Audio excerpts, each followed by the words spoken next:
जी इस वक्त हमारे साथ मौजूद है जनाब नाज़र हुसैन साहब, उनसे कुछ सुनते हैं।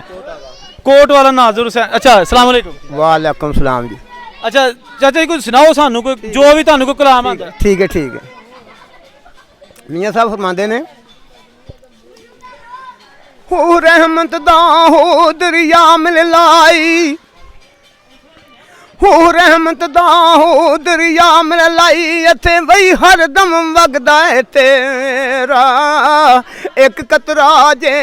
बख्शे मैनू हो कम बन जांदा है मेरा,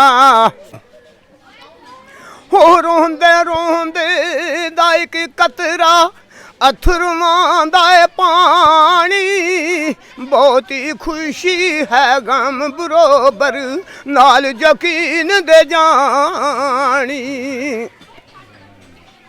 हो सुक जांदे ने फिर ओद रखत जिन्हां नूं बहुता पानी, जिस तू बेनल बई गुड़ती देंदे उसे तू बई पानी, ओ जिस तू बेनल गुड़ती देंदे उसे तू बई पानी, जेड़े आवन बई बेल मुहम्मद ओ होई आन मकानी, हो सकदा नहीं हथ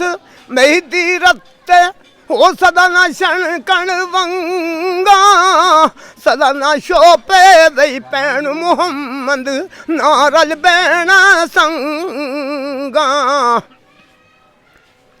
हो सदा नी जल मग राइयां मलने, हो सदा ना कसियां पानी, सदा ना सैयां वही सीस गिदामन, सदा नहीं सुर्खी लानी, हो लख हजार बुहार हुसन दी हो अंदर खाक समानी, ऐसी प्रीत लुगा दे मुहम्मद जेड़ी जग विच रवूवे कहानी, हो भैणा पाई ते पुत्र तियां, हो भैणा पाई मई पुत्र तियां मई लगदे सब नू प्यारे, कोई नहीं किसे नू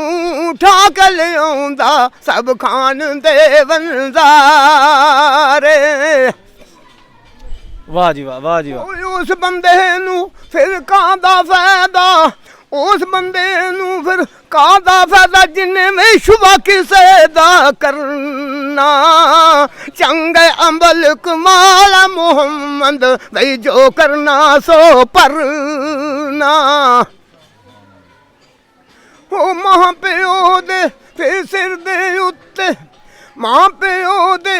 सिर दे उत्ते फिर जो कुछ मर्जी करिए,